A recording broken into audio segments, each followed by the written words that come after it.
Hello,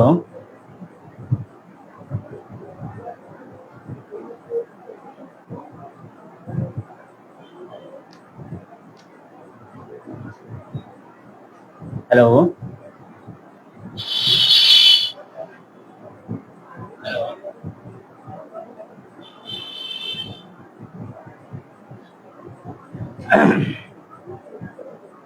আসসালামু আলাইকুম নাসিরউদ্দিন ভাই। ওয়ালাইকুম আসসালাম ভাই, কেমন আছেন?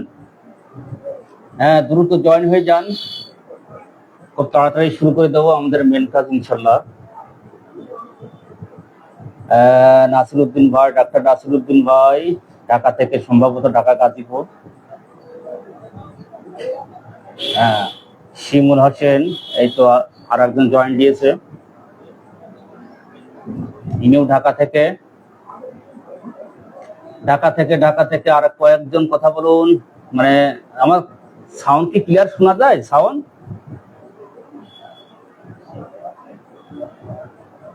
আমার সাউন্ড কি ক্লিয়ার শোনা যায়?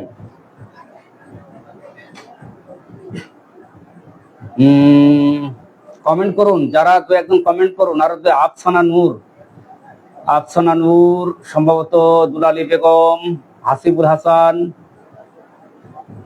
এমডি শিমুল, অনেকেই জয়েন্ট হয়েছে। আমরা দ্রুত আমাদের কাজ সম্পন্ন করব। আজকে যে বিষয়ে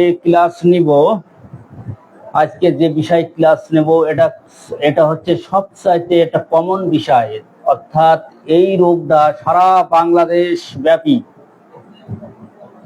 অহরহ দেখা যাচ্ছে। শুধু সারা বাংলাদেশ ব্যাপী না, গোটা গ্লোবাল বিশ্বে এই সমস্যাটা পরিণত হয়ে গেছে। গ্লোবাল বিশ্বে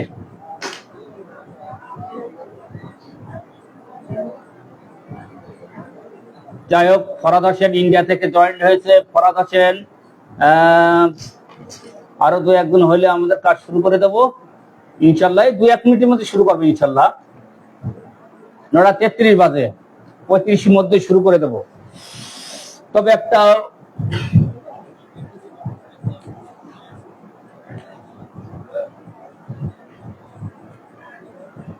তবে একটু শিরোনাম বলে দিই, যেহেতু আজকে আলোচনা হবে যে দ্রুত বীর্যপাত, ইম্পর্টেন্সি, গনোরিয়া, সিফিলিস, এক কথা যৌন রোগের আওতায় যেসব রোগ দেখা দেয় সেই বিষয় নিয়ে আমি আলোচনা করব। অনেকে মনে করে যে আমাদের হোমিওপ্যাথি দ্বারা আমরা নতুন ট্রেনিং দিচ্ছি, নতুন প্রশিক্ষণ নিচ্ছি, নতুন শিখছি, তারা কিন্তু মাদার টিনচার দিয়ে চালিয়ে দেয়। আসলে আমি যখন প্রথম জগতে হোমিওপ্যাথিতে আসি, আমি কিন্তু আফসানা নূর, নারায়ণগঞ্জ থেকে, আরিফ তালুকদার, ঢাকা থেকে। আচ্ছা, যাই হোক, সবাই জয়েন হয়ে গেছে। যে কথা বলছিলাম, বিশেষ করে যারা নবাগত বন্ধু, আমার যারা নবাগত বন্ধুরা আছে এবং যারা নতুন হোমিওপ্যাথি শিখছে, বিশেষ করে মাদার টিনচার দিয়ে এই যে যৌন রোগ, দ্রুত বীর্যস্খলন, এইগুলো ট্রিটমেন্ট করতে যায়, আসলে এতে ভালো রেজাল্ট পাওয়া যায় না। একটা কথা মনে রাখতে হবে যে কখনো ভালো রেজাল্ট পাওয়া যায় না। অন্যান্য রোগের মতো এই রোগে ধাতুগত ট্রিটমেন্ট করতে হয়। ধাতুগত ট্রিটমেন্ট করলেই রোগী কিন্তু সম্পূর্ণ সুনিশ্চিতভাবে আরোগ্য লাভ করে। আমরা সাধারণত মাদার টিনচার ব্যবহার করে থাকি কি জন্য? ডামিয়ানা, আলফালাফা আর অ্যাভেনাস্যাট, আবার টার্নেরা আছে, ইটা সেটা, যাই হোক, এক একজন এক এক নামে। অশ্বগন্ধা, এতে কাজ হয় না। এতে করে রোগীর পরিবেশ পরিস্থিতি আরো খারাপের দিকে চলে যায়। এটা আমি বহু দেখেছি। তারপর থেকে মাদার টিনচার পুরো দমে বাদ। শুধু একটা মাত্র মাদার টিনচার ব্যবহার করে ইউজ করি, সেটা হচ্ছে ক্যালেন্ডুলা। যদি কেটে যায় ওটা লাগানো। আর মেয়েদের মাসিক জনিত কারণে কিছু মেডিসিন আছে, সেগুলো মাদার টিনচার ইউজ করি, মানে ঠেকানোর জন্য। কিন্তু এই বীর্যপাত কিংবা ইম্পোর্টেন্সি, ধ্বজভঙ্গ, হ্যাঁ, ধাতু দুর্বলতা, যে রোগে হোক না, যে নামে ডাকুক না কেন, এতে কিন্তু আমি মাদার টিনচার ইউজ করি না। অনেকের মনে প্রশ্ন যে, হ্যাঁ, আরিফ তালুকদার, জি ভাই, আজকে খুব গুরুত্বপূর্ণ বিষয়, মন দিয়ে শুনবেন। অনেকের ধারণা যে, অনেকের মনে প্রশ্ন আছে যে ভাই ডাক্তার সাহেব কিংবা স্যার, এই যে একটা যে মেডিসিনের রোগী হোক না কেন, মনে করেন একটা মেয়র টেনএম দিলাম একটা রোগীর ক্ষেত্রে ধাতুগত ট্রিটমেন্ট করতে দেয়, সেখানে যদি ওই টেনএমটা দিয়ে যদি মাদার টিনচার চালানো হয়, তাহলে তাতে সমস্যা? না চালানোই ভালো ভাই। এতে আরো রেজাল্ট আমি দেখেছি অবনতির দিকে চলে যায়। না চালানোই আমার পক্ষে ভালো। কারণ কি, আপনারা যদি ওই ধরনের কোনো কিছু রোগীর যদি ভালো ওষুধ খাতে চাই, তবে কাজ করতে পারেন, 1 আউন্স বোতলের মধ্যে আরএস দিয়ে দেবেন হাফ, আর আরএস জল ডিস্টিলটা দিয়ে একটু ঝাঁকায় প্রতিদিন সেবন করাবেন। আর যে একটা ডোজ চললো অ্যাসিড ফস 10 1M 10M কিংবা ন্যাট্টামিওর 10M, যাই চলুক, ওটা কিন্তু কাজ শুরু হয়ে যাবে। লাইকোপোডিয়াম, তা যাই হোক, কোন ওষুধ সামনে আসছে আমি আলোচনা করব স্টেপ বাই স্টেপ। তবে এবার আসা যাক, মূল কথায় ফিরে আসা যাক। যে রোগটা কমন দেখতে পাই আমাদের দেশে, সেটা হচ্ছে দ্রুত বীর্যপাত বা দ্রুত স্খলন। এই দ্রুত স্খলনটা কি?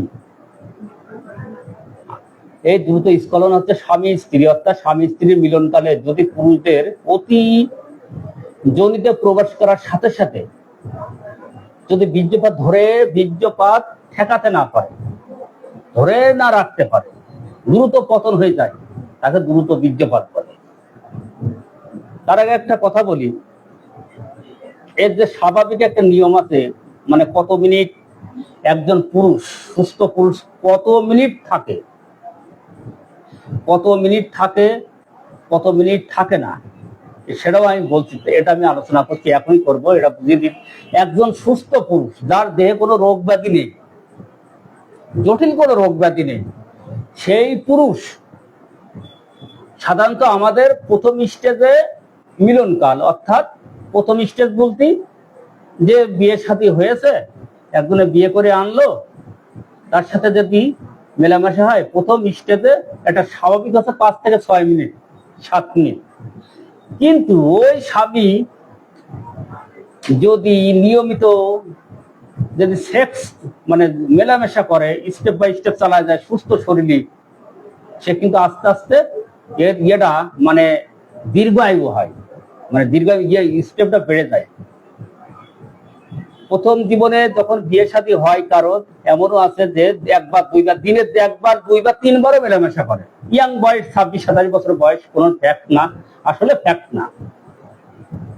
যদি মেলামেশা প্রথমবার, দ্বিতীয়বার, তৃতীয়বার, এইভাবে যারা সপ্তাহে 3 থেকে 4 বার 5 বার মেলামেশা করে, 4 বার, তাদের লং লাস্টিং, কিন্তু অনেক সময় 30 মিনিটও ছড়া যায়, 40 মিনিটও পার হয়ে যায়।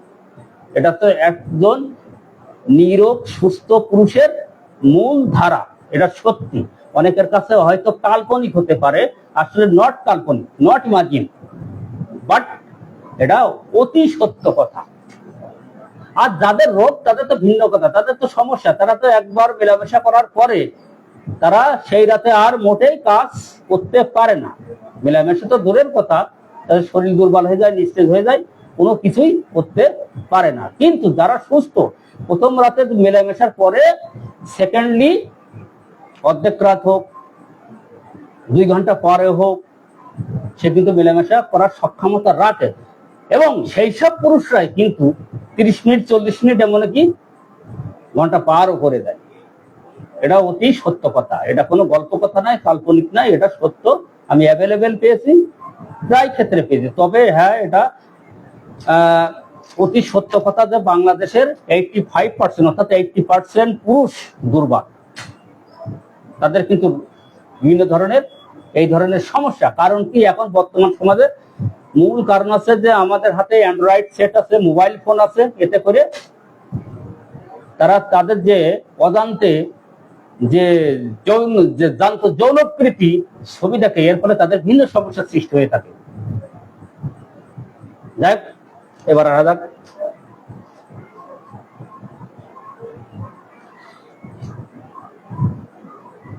তাহলে দ্রুত বীর্যপাতটা আমরা বুঝলাম কি, মেলামেশা করার সাথে সাথে যদি বীর্য স্খলন হয়ে যায় তাকেই দ্রুত বীর্যপাত বলা হয়। 1 থেকে 2 মিনিট যদি মধ্যে যদি হয়ে যায়, অনেক আছে যে কাজ করার সাথে সাথে হয়ে যায়, সেটাও কিন্তু ওর আওতায়। এবার আসা যাক ওইসব রোগীদের ক্ষেত্রে সেকেন্ডারি লক্ষণটা কেমন প্রকাশ পায়।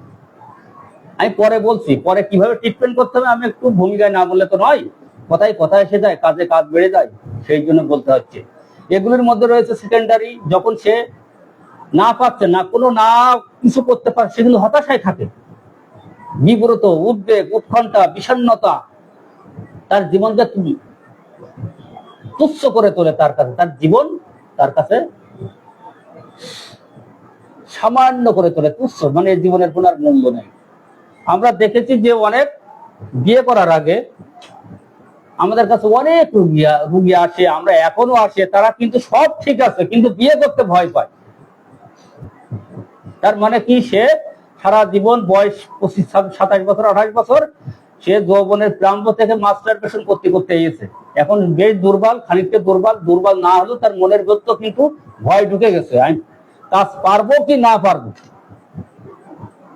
ওই যে সে রাত দিন এক কথায় উঠতি বসতি খাতি সুতি চিন্তা ভাবনা ওই ওই ওই মাথায় ঘুরে বেড়ায়, ওই টেনশন একই, আমি আমি আমার কোনো কিছু হবে না, অবশেষে সে মানসিক রোগে আক্রান্ত হয়ে যায়।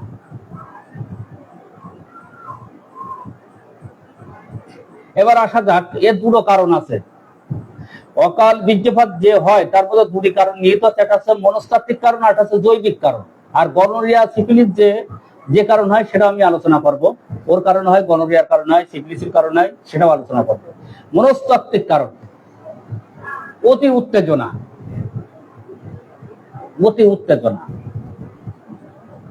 যখন নববিবাহিত স্ত্রীর সান্নিধ্য আসে কিংবা কোনো গার্লফ্রেন্ডের কাছে যায়, এখন তো কোনো গার্লফ্রেন্ডের অভাব নাই এখনকার যুগে, বর্তমান যেটা সত্য সেটাই আমি তুলে ধরছি, তখন কিন্তু সব ঠিক আছে কিন্তু সেও আগে থেকে উত্তেজনা, নিজের ভিতরে উত্তেজনা তৈরি করে ফেলে। হ্যাঁ, বিভিন্ন ভয় ভীতি উৎকণ্ঠা কাজ করে, কিন্তু সে যখন আবার নিজের স্ত্রীর কাছে যায় সব কিন্তু ঠিক হয়ে যায়, তার কোনো ভয় ভীতি কাজ করে না। আবার যখন সে পরকীয়ায় লিপ্ত হয় সে কিন্তু তার মনো যে অতি উত্তেজনা এইটা কিন্তু কাজ করে। আবার যারা নতুন বিয়ে করে আনে, কোনোদিন এসব মানে মেলামেশা সঙ্গম করে নাই, তারা কিন্তু আগের ওই যে মনের ভিতরে একটা ভয় না, ওই ভয় কেটে যায় যে কাজটা পারবো কি, সফল হতে পারবো কি পারবো না। তবে বন্ধুরা, এই রুগী যারা পাবেন তাদেরকে এইভাবে পরামর্শ দেবেন, ওরা কোনো সমস্যা না, তুমি তোমার কাজ চালিয়ে যাবে, আমি আছি, শুধু এই কথাটা কয়ে একটু মেডিসিন দিলেই না কিন্তু সে সফল হবে। মনের ভিতরে শক্ত করে আপনি শক্ত করবেন, মানসিক সাপোর্ট দিয়ে তাকে কাজে ধরায় দেবেন, দেওয়ার পরে আপনি চলে আসবেন, আপনার কাজ সমাধান হয়ে যাবে। আমি কিন্তু এইভাবে বহু রুগী পার করে, তাদের কোনো কিছুই হয়নি কিন্তু তার ভয়, এটা হচ্ছে মনস্তাত্ত্বিক কারণের আওতায়। আর একটা হচ্ছে অনভিজ্ঞতা। অনভিজ্ঞতা এটা বলতে আসলে এখন কিছু নেই, এখন অভিজ্ঞতা এটা সবাই জানে। এখনকার যুগে সে পা গলার মানুষ নাই, এখনকার যারা 6-7 পরে তারাও যারা ছেলে হোক মেয়ে হোক এটা কেমনে কি করতে হয়, সো অনভিজ্ঞতা এটা আমাদের সমাজে এখন আর দেখা যায় না। আর অনভিজ্ঞতা আছে এই সম্পর্কে কারা, যারা পাগল ম্যাড, সো এ নিয়ে কোনো উদ্বেগ উৎকণ্ঠা অনেকের মধ্যে এটা নিয়ে টেনশন কাজ করে, বাট তবে এই ধরনের কোনো এখন আর দেখা যায় না যে কেউ এই বিষয়ে অনভিজ্ঞতা বা অভিজ্ঞতা নেই।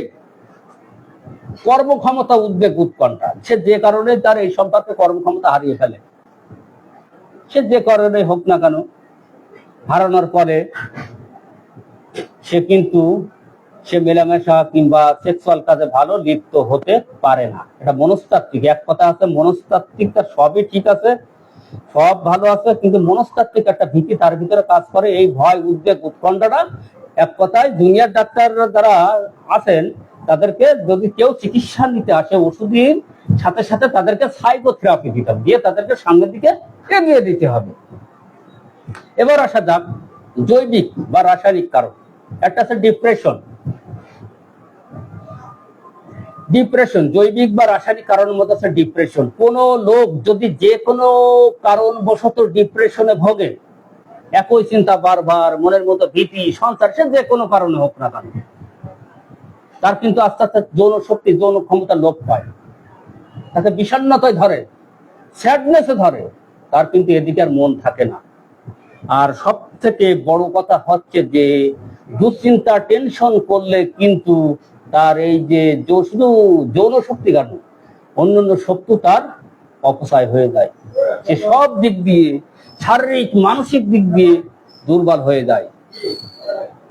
আফসানা নূর বলছে সময় বাড়ানোর মেডিসিন বলেন স্যার। আমি বলবো, আমি একটু পরেই বলবো, ওষুধের সাথে সাথে সময় বাড়ানোর ওষুধ আমি বলবো। আচ্ছা, তাহলে ডিপ্রেশনের কারণে কেউ যদি ইম্পোটেন্সি হয়, ধ্বজভঙ্গ হয়, দুর্বল হয়ে যায়, সে মেডিসিনও আছে, আমি পরে আলোচনা করবো। আরেকটা হচ্ছে সম্পর্কের সমস্যা।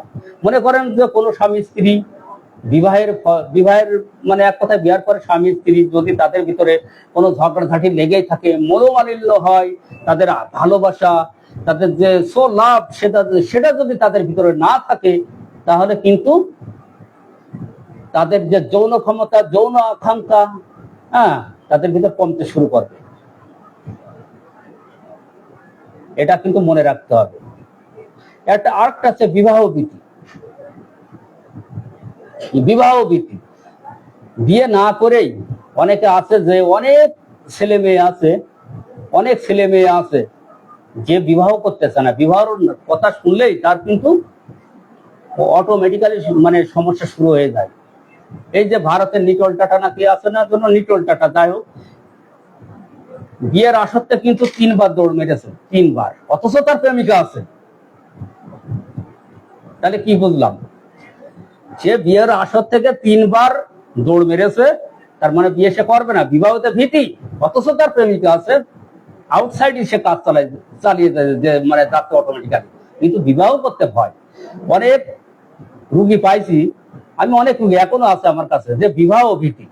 আর বিশেষ করে এরা পালসে ডিলার রুগী হয়। অনেক মেয়েরা আছে যে বিবাহ করে স্বামীর সাথে এক জায়গায় থাকবো, একসাথে সঙ্গম করব, মেলামেশা করব, এটা তার জন্য না জায়েজ, তারা মনে করে, কিন্তু এটা হচ্ছে রোগ। এসব সম্পর্ক জেনেই আমাদেরকে সামনে এগিয়ে আসতে হবে। এবার আসা যাক মূত্রনালী সংকোচন। তাদের মূত্রনালী সংকোচন থাকে, প্রোস্টেট গ্রন্থির সমস্যা থাকে, থাইরয়েডের সমস্যা থাকে, ডায়াবেটিস মেলাইটাসের সমস্যা থাকে, অতিরিক্ত পরিমাণ যারা অ্যালকোহল পান করে, তাদের কিন্তু যৌন শক্তি থাকে না, যৌন শক্তি আস্তে আস্তে লোপ পায়, তারা আস্তে আস্তে ধ্বজভঙ্গে পরিণত হয়ে যায়। তারপর দীর্ঘদিন যারা মানসিক বিকৃতি, অসুখে ভোগে, বিভিন্ন ধরনের অ্যালোপ্যাথি মেডিসিন ব্যবহার করে, তাদের ক্ষেত্রে কিন্তু যৌন শক্তি কম, মানে অটোমেটিক্যালি কমতে শুরু করে। এবার আসা যাক এই যৌন রোগের মধ্যে যৌনবাহিত রোগ, গনোরিয়া, সিফিলিস, এটা আমি আলোচনা করব।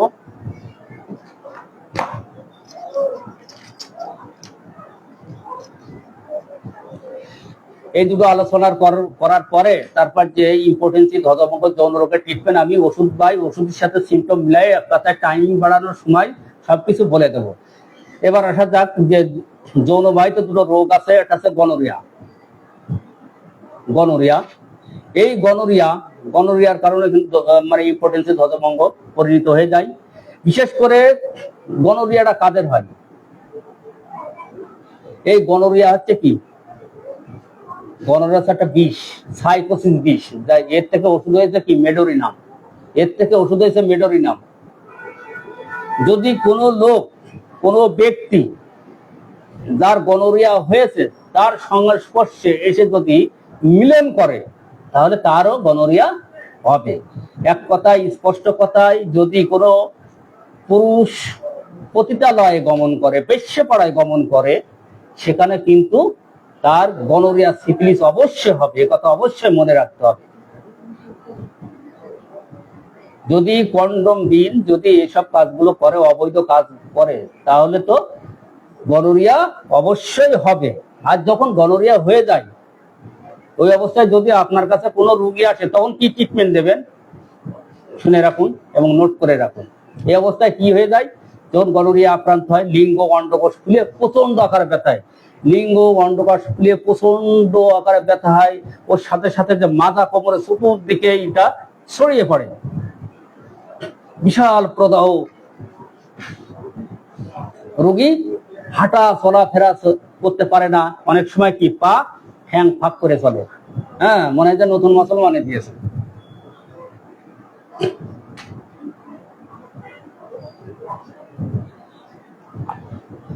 আচ্ছা আপু, আপনি কি প্র্যাকটিস করেন না? আচ্ছা ঠিক আছে, মনে হবে যে কি নতুন মুসলমানে দিয়েছে, নতুন লুঙ্গি পরে ঠ্যাং ফাঁক করা। আসলে বিষয়টা তা না, বিষয়টা সে যন্ত্রণায় কাতর আছে, যন্ত্রণা ক্লিষ্ট হয়ে গেছে, তার লিঙ্গ পুরো ফুলে মূলর মতো ডবল হয়ে গেছে, অন্ডকোষ ফুলে গেছে, চতুর্দিকে ব্যথা ছড়িয়ে গেছে। এই অবস্থায় কি করবেন? এই অবস্থায় তো ভীষণ তালাক, প্রস্রাব করতে গেলে তালাক, প্রচুর আকারে কান্নাকাটি। এই অবস্থায় যদি কোনো রোগী আপনার কাছে আসেন, একটা মাত্র মেডিসিন ক্যানাইবিস ইন্ডিকা, মনে রাখবেন ক্যানাইবিস ইন্ডিকা 6 অথবা 30 শক্তি 4 আউন্স জলের ভিতরে 10 ফোঁটা দিয়ে দেবেন, দিয়ে 10টা ঝাঁকি দেবেন, 10টা ঝাঁকি দিয়ে তাকে দিনই 5 থেকে 6 বার সেবন করাতে দিবেন 1 চামচ করে। দেওয়ার সাথে সাথে ওই যে লিঙ্গ মুন্ডে ফুলা, তারপর টেস্টিস মানে অন্ডকোষ ফুলা, তার চতুর্দিকে যে বেদনা প্রবাহিত হতো, সবকিছু থেমে যাবে। 3 থেকে 4 দিনের মধ্যে ওই রোগী সম্পূর্ণ সুস্থ হয়ে যাবে। মনে করে রাখবেন, এই অবস্থায় কোনো রোগী যদি আপনার কাছে একটা মাত্র মেডিসিন ক্যানাইবিস ইন্ডিকা, এইভাবে ট্রিটমেন্ট করবেন, নিম্নপক্ষে 1 সপ্তাহ চালাবেন। এই ওষুধ 1 সপ্তাহ চালানোর পরে সমস্ত যন্ত্রণা চলে যাবে, লিঙ্গ চিটা হয়ে যাবে, মানে স্বাভাবিক অবস্থা আসবে, অন্ডকোষ স্বাভাবিক অবস্থা আসবে, ব্যথা বেদনা থাকবে না। তবে প্রথম অবস্থা থেকে আর্নিকা মাদার লিঙ্গ এবং টেস্টিসটা ধৌত করার জন্য এটা ব্যবহার করবেন, আর্নিকা মাদার সাথে রাখবেন। ওকে, তাহলে আমি এই গনোরিয়া রোগীকে কিভাবে ট্রিটমেন্ট করতে হয় আমি বুঝালাম। এইবার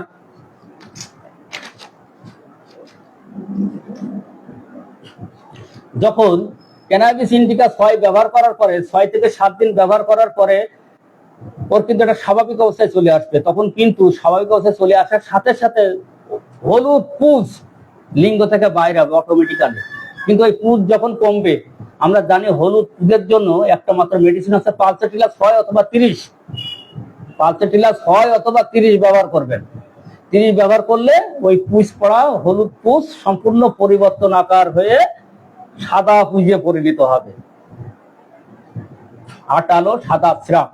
এইবার সাদা স্রাব যখন আসবে, তখন আপনি গ্রাফাইটিস 200 অথবা 1M ইউজ করতে পারেন,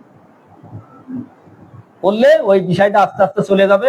তবে একটা কথা মনে রাখতে হবে, গনোরিয়া রোগীর এগুলো পরিপূর্ণভাবে যদি আরোগ্য লাভ করাতে চান, তাহলে থুজো অক্সিডেন্টাল এবং মেডোরিনামকে অবশ্যই সাথে রাখতে হবে। কখন রাখতে হবে? ক্যানাবিস ইন্ডিকা, পালসেটিলা, গ্রাফাইটিস ব্যবহার করে রোগী যখন এক কথায় বলা যাবে যে 12টা সুস্থ, তখন থুজো অক্সিডেন্টাল এবং মেডোরিনামকে রেখে তাকে ধাতুগত ট্রিটমেন্ট দীর্ঘদিন চালিয়ে গেলেই ওই রোগী সুস্থ হয়ে যাবে।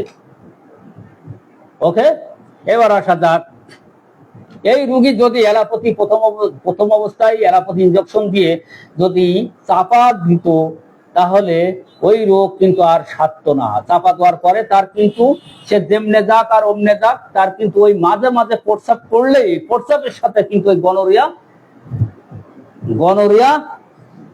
ওই যে বিষ, হলুদ বিষ আর সাদা যাই হোক, কিন্তু অটোমেটিক্যালি প্রবাহিত হতে থাকবে এবং কিছুদিন চলতে চলতে ও কিন্তু ধ্বজভঙ্গ হয়ে যাবে। কিন্তু আমরা যে পদ্ধতিতে ট্রিটমেন্ট করলাম, ক্যানাবিস ইন্ডিকা থেকে শুরু করে থুজা পর্যন্ত মেডোরিনাম পর্যন্ত, কিন্তু এতে ধ্বজভঙ্গ হবে না, শক্তি হারাবে না, সে কিন্তু শক্তিটা অব্যাহত থাকবে। হয়তো একটু যন্ত্রণা ক্লিষ্ট হবে ট্রিটমেন্টের প্রথম দিকে।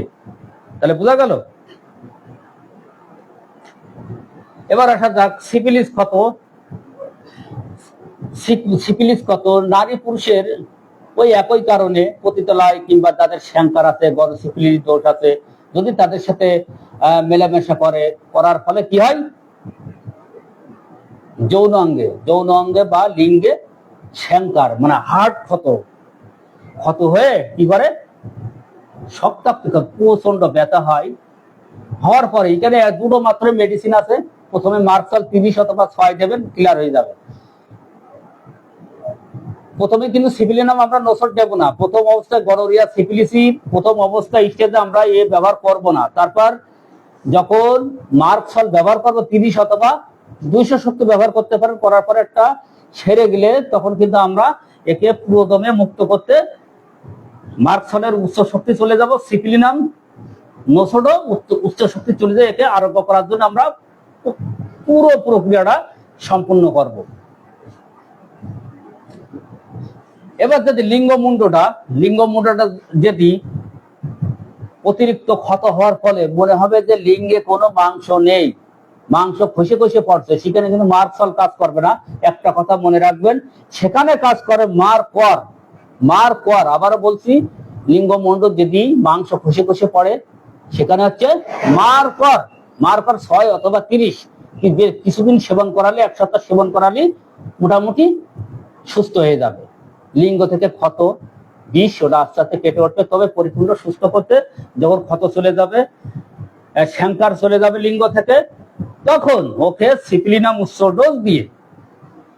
ডোজ দিয়ে মার্কসাল উচ্চ ডোজ স্টেপ বাই স্টেপ দিয়ে আমরা চিকিৎসা করাবো। এবার আসা যাক মূল কাজে, শক্তিহীনতা। মূল কাজে আসবো, কিভাবে শক্তি ফিরে পাবো সেটাই দেখাবো। ওকে, লাইনে থাকেন, একটু জল খেয়ে নিন।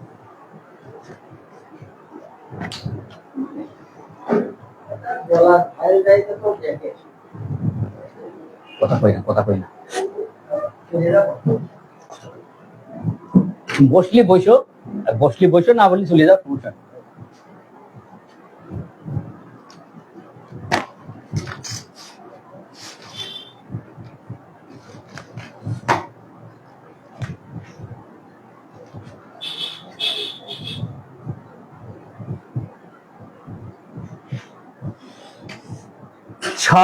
আসসালামু আলাইকুম। ওয়ালাইকুম আসসালাম। বুরাদউদ্দিন ভাই ভালো আছেন? হ্যাঁ, সবকিছু ওকে। আচ্ছা, ঠিক আছে। এবার আসা যাক আমরা কিভাবে শক্তি ফিরে পাবো। আসলে এটা আগে যে আলোচনা করলাম, এটা প্রথম স্টেজে আলোচনা, এটা তো অবশ্যই করতে হয়। হ্যাঁ, কিভাবে শক্তি পাবো। যে মেডিসিন এই ইম্পর্টেন্সি রোগে ব্যবহৃত হয়, শক্তিহীনতায় ব্যবহৃত হয়, প্রথম হচ্ছে ফসফরিক অ্যাসিড। রোগী কেমন হবে? এ রোগী সাধারণত এক কথায় দীর্ঘদিন যাবৎ শক্তি ক্ষয় করে মাস্টারবেশন করে শেষে এমন একটা পর্যায়ে আসে যে যেখানে যায় না ঝুঁক মেরে বসে থাকে। এই চোখের নিচে কালো দাগ দেখতে পাবেন। বেশি এই রোগীগুলো বেশি ফসফরিক অ্যাসিড রোগীগুলো বেশি দেখা যায় ইয়ং জেনারেশন, যারা দীর্ঘদিন ধরে 8 বছর 10 বছর এবং 15 বছর পর্যন্ত মাস্টারবেশন করে যখন প্রথম স্টেজে আপনার কাছে আসবে, তখন তাকে ফসফরিক অ্যাসিড দেবেন। প্রথমে 200 শক্তি দিয়ে শুরু করবেন, মাদার মিটারে যাওয়ার দরকার নেই। 200 শক্তি, তারপর 1M, তারপর 10M, তারপর 50M, তারপর CM। এর লক্ষণ, ফসফরিক ওষুধ চেনবেন কি, ফসফরিক মেডিসিনের রুগী চেনবেন কিভাবে? চোখে দাগ পড়ে যায়, ভালো কথা বলতে পারবে না, সে মনে হয় লজ্জায়, সে মনে হয় জীবনে বহু অপরাধ করেছে আপনি। হ্যাঁ, বহু গা হাতটা থরথর করে কাঁপে। তারপর লিঙ্গ দিয়ে অতিরিক্ত মাস্টারবেশন করার ফলে লিঙ্গ দিয়ে যে ধাতু ক্ষয়, অনাবাত্য প্রস্রাবের সাথে ধাতু যায়, এইসব লক্ষণ পাইলেই প্রথম স্টেজে আপনি অ্যাসিড ফস ইউজ করতে পারেন।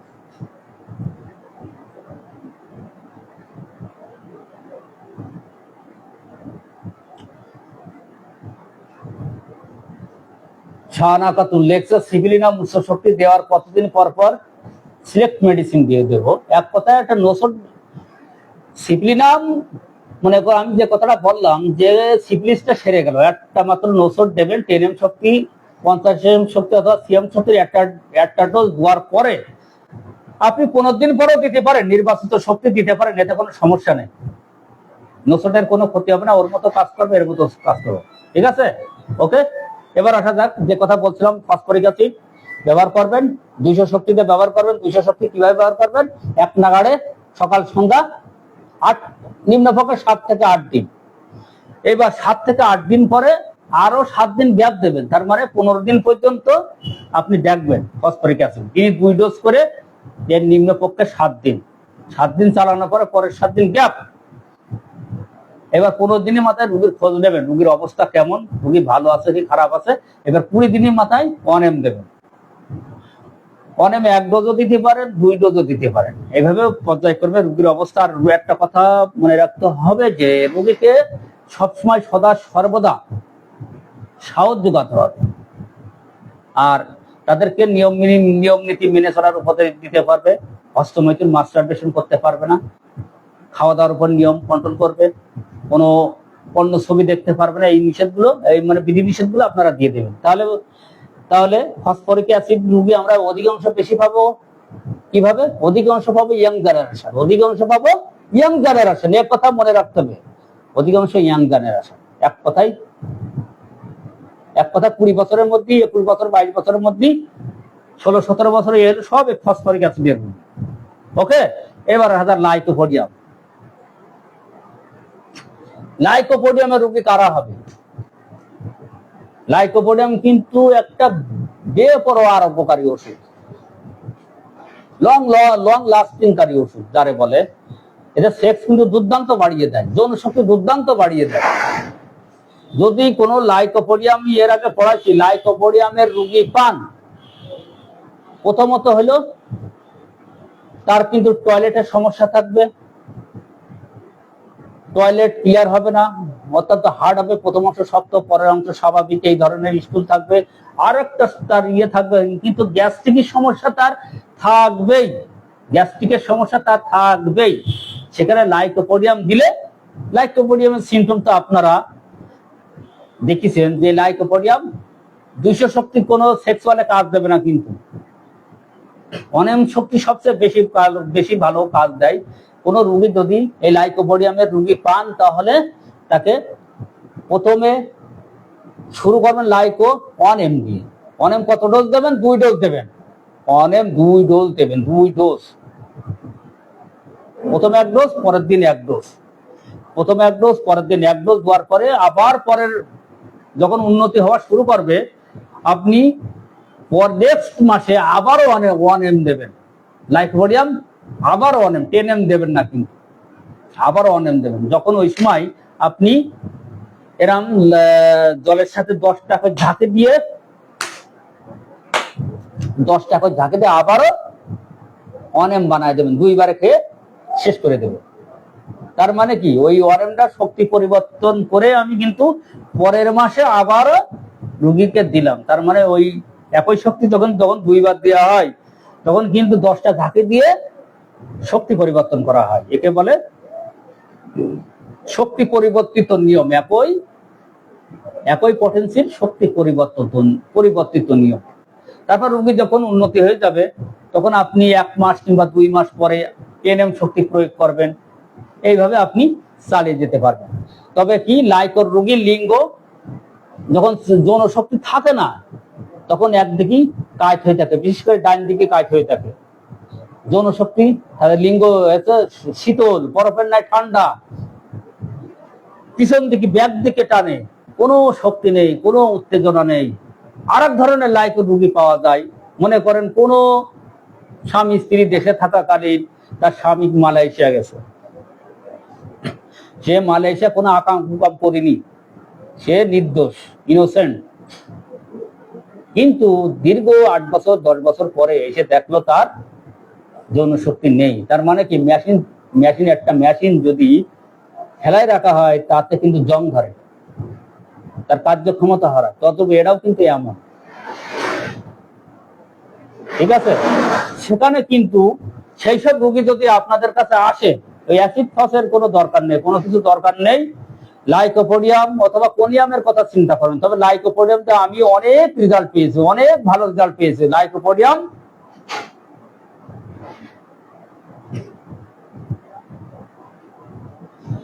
লাইকোপোডিয়াম 1 mg 2 ডোজ দেবেন। লাইকোপোডিয়াম দেওয়ার সাথে সাথে রোগী কিন্তু তার ওয়াইফের সাথে আস্তে আস্তে মেলামেশা করতে করতে একটা স্বাভাবিক পর্যায়ে চলে আসবে এবং সে আস্তে আস্তে সুস্থ হয়ে যাবে। এটা লাইকোপোডিয়াম দিলেই খুব দারুণ কাজ করে। তাহলে লাইকোপোডিয়ামের রোগী দুটো পেলাম, একটা হচ্ছে গ্যাস্ট্রিকের সাথে সম্পৃক্ত থাকবে, আর একটা হচ্ছে যদি কোনো প্রবাসী ভাই দীর্ঘদিন ধরে এই কাজে অনুপস্থিত থেকে 8 বছর 10 বছর 5 বছর পরে 2-3 বছর পরে দেশে আসে, তার ক্ষেত্রে যদি ইম্পোর্টেন্সি হজমঙ্গ দেখা দেয়, লাইকোপোডিয়াম দ্রুত ভালো রেজাল্ট দেয়। এর সাথে কোনো মাদার টেনশন কিংবা অন্য কোনো কিছু কাজ করা দেওয়া যাবে না, অন্য কোনো মেডিসিন দেওয়া যাবে।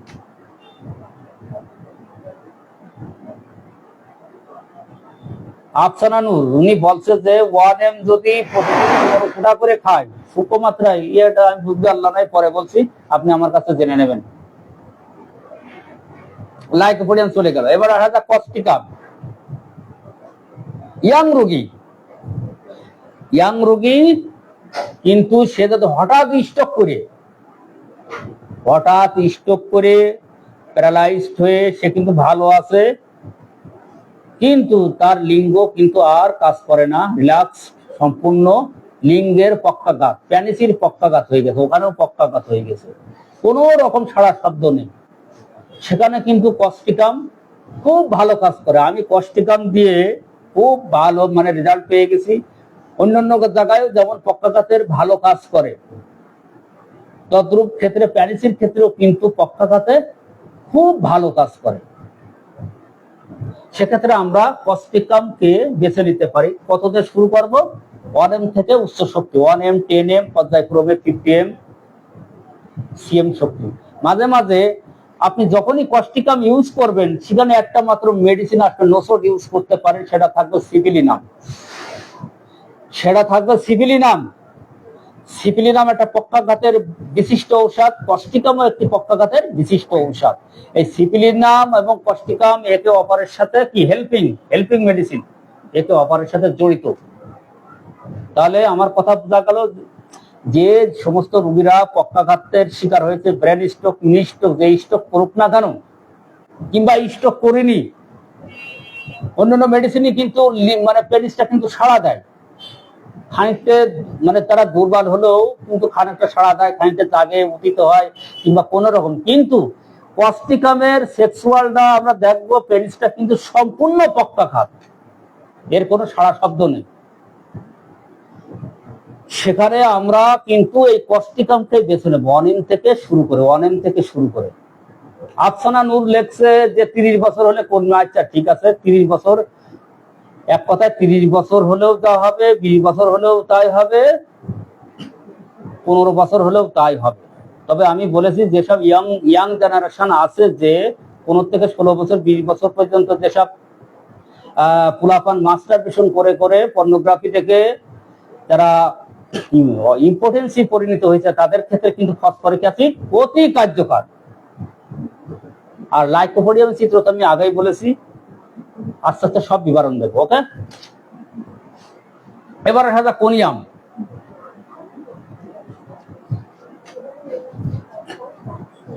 কোনিয়াম সেই সব পুরুষদের ক্ষেত্রে ব্যবহৃত হবে।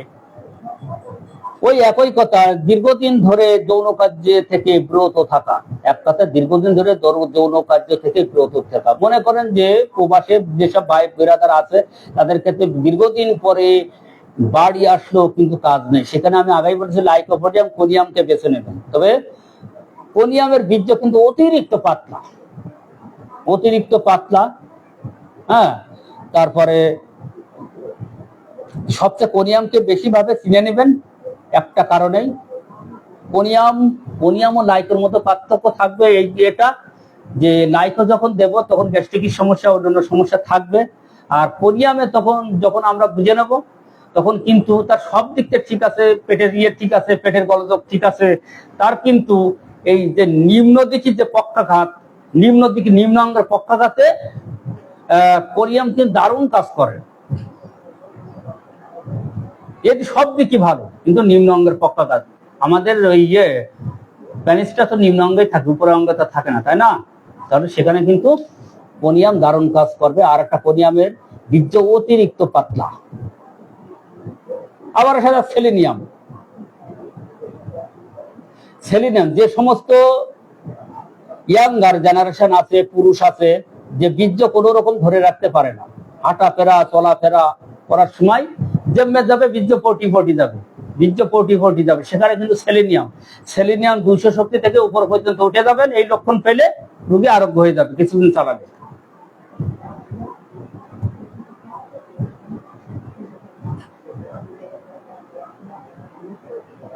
এবার আসা যাক সালফার। সালফার দিয়ে আমি অনেক রোগী ইনশাল্লাহ আরোগ্য করেছি। লাইকোর পরে যদি আপনি সালফার দেন দারুণ কাজ করবে। লাইকোর পরে সালফার দেন, কোনিয়ামের পরে সালফার দেন। সালফার কি? সালফার আছে সব রোগের, সব ওষুধের একজন মানে সাপোর্টিং হিসেবে কাজ করে। এক গোল আলু যেমন সব তরকারিতে দেওয়া যায়, তেমনি সালফারও সব মেডিসিনের সাথে সাহায্যকারী মেডিসিন হিসেবে ভালো কাজ করে। সালফার কিন্তু চলবেই। সালফারের রোগী আমরা কিভাবে বুঝবো? সালফারে তো অত্যাধিক গরম কাতর গোসল করতে চাবে না, যেখানে সেখানে চর্মরোগ বের হয়ে আছে অথবা চর্মরোগ চাপা দেওয়ার ইতিহাস আছে, সেক্ষেত্রে কিন্তু আমরা সালফার ব্যবহার করতে পারি। সালফারের রোগী কিন্তু অত্যাধিক গরম কাতরগুলো মিষ্টি পছন্দ করে, হ্যাঁ, অতি স্বার্থপর, নিজেকে দার্শনিক মনে করে, হাতের তলা পাত তলা জলে, সেক্ষেত্রে কিন্তু সালফার খুব ভালো একটা মেডিসিন, অ্যান্টিসরিক মেডিসিন, খুব ভালো মেডিসিন। সালফার, ক্যালকেরিয়া, লাইকোপোডিয়াম, এই 3টে মেডিসিন দিয়ে যদি চক্রাকারে আপনারা নিয়ম অনুযায়ী ব্যবহার করেন, এতেই কিন্তু আর অন্য কোনো জায়গায় যাওয়া লাগবে না। Sulphur, lycopodium, calcarea. মনে করেন আমি আপনাদের এই শেখাই দিই, লাইকোপোডিয়াম আপনার কাজ করলে খুব ভালো কাজ করেছে, সেক্সুয়াল কিংবা অন্যান্য যে কোনো রোগের ভালো কাজ করেছে, কিন্তু করতে করতে আপনি যদি ওই রোগীকে আরো একটু ভালো কাজের দিকে চলে যাওয়ার আশা করেন, সেক্ষেত্রে কিন্তু সালফার ব্যবহার করতে পারেন। আবার যে রোগী ক্যালকেরিয়া কার্বের হলো, তার বাকি অসম্পূর্ণ কাজ কিন্তু লাইকোপোডিয়াম করে, এই কথাটা মনে রাখবেন। তারপরে সালফার, ক্যালকেরিয়া, লাইকোপোডিয়াম, এই 3টে কিন্তু চক্রাকার মেডিসিন। এর একটু ভালো করে পড়লে অন্য কোনো মেডিসিনে যাও না, এই মেডিসিনে কিন্তু এটা আরোগ্য হয়ে যায় সবকিছু। তাহলে সালফার আমরা কোন জায়গায় দিলাম আমরা কিন্তু চিনতে পারলাম। এবার আসা যাক ক্যালকেরিয়া কার্ব। এই ক্যালকেরিয়া কার্ব দিয়ে এই যে শক্তিনতা, ইম্পর্টেন্সি, ধ্বজভঙ্গ, আমি ভালো রেজাল্ট পাইছি। আমাদের মূল কথা হচ্ছে treat the patient, not the disease. হ্যাঁ, যদি রুগী দেখে আমরা যদি ওষুধ বিলায়, সিমটম বিলায় মেডিসিন নির্বাচন করতে পারি, তাহলে আরোগ্য সুনিশ্চিত। ক্যালকেরিয়া কার্ব শুধু মাথা ঘামে, মুখ ঘামে, ফেস ঘামে, গলা ঘামে, ডিম খেতে পছন্দ, মিষ্টি খেতে পছন্দ, অত্যন্ত ভীতু প্রকৃতির হয়, নাদুস নদুস চেহারা, আপনার চেম্বারে আসলেই বুঝতে পারবেন এটা ক্যালকেরিয়া কার্বের রোগী। সেখানে কিন্তু ক্যালকেরিয়া কার্বের ওষুধ দিলে not only that importancy but also আদার যে মানে রোগ আছে সব কিন্তু আরোগ্য হয়ে যাবে, অতি শীঘ্রই আরোগ্য হয়ে যাবে। কথা বোঝা গেল? এবার আর্জেন্ট নাইট্রিকামের রোগী আপনারা কিভাবে দেখবেন? আর্জেন্ট নাইট্রিকাম, যেসব আর্জেন্ট নাইট্রিকামের রোগীরা সাধারণত অত্যন্ত ভীতু প্রকৃতি, তারা বড় বড় দালানে কিন্তু উঠতে পারে না, মনে হয় আমি পড়ে যাবো, এই দালানটা মনে হয় আমার মাথায় ভেঙে পড়বে, কোনো ভিড়ের মধ্যে যেতে পারে না, মানুষের ভয়। হ্যাঁ, আর লিঙ্গের দিক দিয়ে, সেক্সুয়াল দিক দিয়ে যদি বিচার করা হয়, ওটা প্রথম দিকে লিঙ্গ পেনিসটা অত্যন্ত শক্ত হয়েছে, শক্ত হওয়ার যৌনিতে প্রবেশ করার সাথে সাথে কিন্তু ওটা থেমে আবার পিছন মুখে চলে আসলো। এটা কিন্তু আর্জেন্ট নাইট্রিকামের একটা অসাধারণ পিকুলার সিমটম, আমি ছোট্ট করে বলে দিলাম। আর মানসিক লক্ষণ তো নেবেনই। ওকে,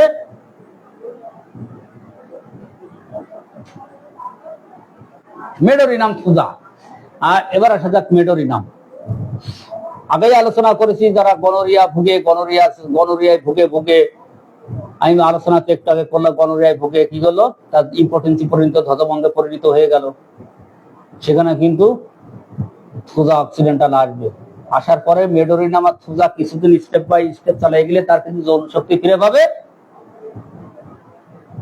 এবং সে সম্পূর্ণ সুস্থ হয়ে যাবে। আর যদি এই ধরনের ইতিহাস না পায়, যদি ইতিহাসটা কেমন থাকে, তার পূর্বপুরুষেরা আসিল ছিল, গনোরিয়া ছিল, সেক্ষেত্রে যদি মেডোরিনামের রোগী হয়, মেডামের রোগী কিন্তু গরম কাতর, সে মিষ্টি পছন্দ। এক কথায় মনে করে রাখবেন, এটা কিন্তু প্রফেসর জর্জ ভিদলগাছের মতে যে সমস্ত রোগীরা একাধারে মিষ্টি পছন্দ, লবণ পছন্দ, চর্বি পছন্দ, মাংস পছন্দ, একাধারে সমান তালে পছন্দ, সেসব রোগীকে আপনি মেডোরিনাম দেবেন। এটা আমার কথা না, এটা প্রফেসর জর্জ ভিদলগাছের কথা। সেখানে মেডোরিনাম কিন্তু ভালো কাজ করবে। ওরা কিন্তু অল্পতেই কান্না চলে আসে, পালসেটিলার মতো গরম কাতর হয়, নাকে he can not speak without cry weeping, নাকেতে কথা বলতে পারে না। হ্যাঁ, সেক্ষেত্রে মেডোরিনাম দিলেই কাজ করে। তবে সবচেয়ে একটা কথা মনে রাখবেন, যে সমস্ত রোগীরা গনোরিয়া গনোরিয়ায় ভোগে, সেক্ষেত্রে থুজা এবং মেডোরিনামকে পাশাপাশি করে রাখবেন, নির্বাচিত করে রাখবেন।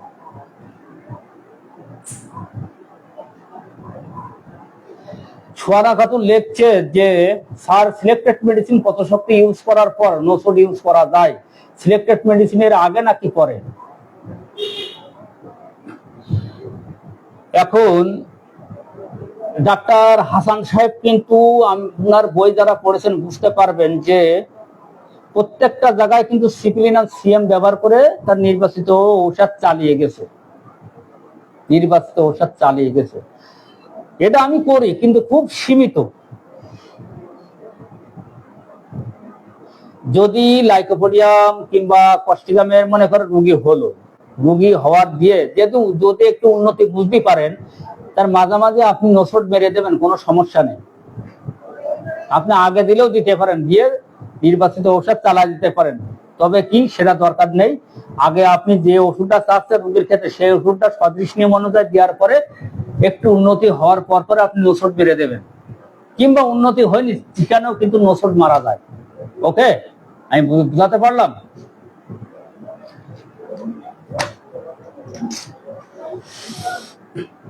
এবার আছে আফসানা নূর বলছে যে সালফার কি উচ্চ শক্তি না নিম্ন শক্তি? একটা কথা মনে রাখবেন যে ইম্পোটেন্সির ক্ষেত্রে, ক্রনিক পীড়ার ক্ষেত্রে কখনো সালফার 200 শক্তি ভালো কাজ করে না। নোসোড, সিপিলিনাম, মেডোরিনাম এরা কিন্তু ভালো কাজ করে না।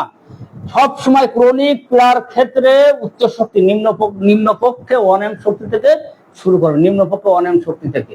তবে কি, মধ্যবর্তী মেডিসিন হিসেবে সালফার আমরা ইম্পোটেন্সি রোগে সালফার 1M কে বেছে নেব। আর যদি সে অতি সালফারের রোগী হয়, তবে সালফার 1M, 10M, 50M এইভাবে ব্যবহার করতে পারেন।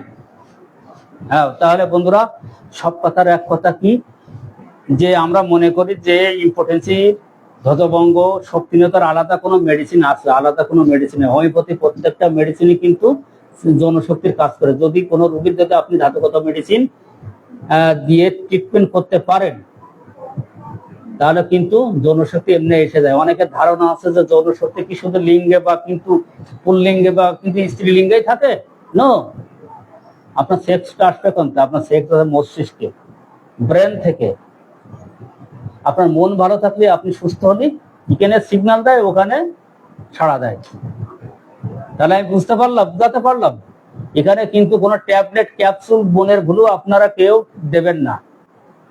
রোগীকে ধৈর্য, মানে এক কথায় সর্বশেষ সাহস দিবেন, ধৈর্য ধারণ করায়া তাকে ট্রিটমেন্ট করাবেন। সবচেয়ে মূল কথা, কোনো আমি আবারও বলছি শেষ করার আগে, কোনো রোগী যদি আপনার কাছে এসে, ওরা কিন্তু খুব অসহায় থাকে, এই ধরনের রোগী খুবই অসহায় থাকে, সে অসহায়ের কথা আর বলা যাবে না। তখন ওকে এমন ভাবে সাহস দেবেন যে আপনাকে পুরো নিজের ভাই অথবা নিজের মানে এক কথায় ফ্রেন্ডলি মনে করে। করার পরে বলবেন যে কোনো সমস্যা নেই, ওষুধ দেবেন, সে কাজে বলবেন যে তুমি গাড়ি চালাই যাও, গাড়ির পিছন থেকে যে মাল পড়ে যায়, পিছলি পড়ে যায়, বস্তা পড়ে যায়, সে আমি বলবো, দেখবেন সে একবার ওখানেই সুস্থ হয়ে গেছে। আর ওষুধ তো আছে। হ্যাঁ বন্ধুরা, ভালো থাকবেন, সুস্থ থাকবেন, আল্লাহ হাফেজ। এই ভিডিওটা বারবার দেখবেন।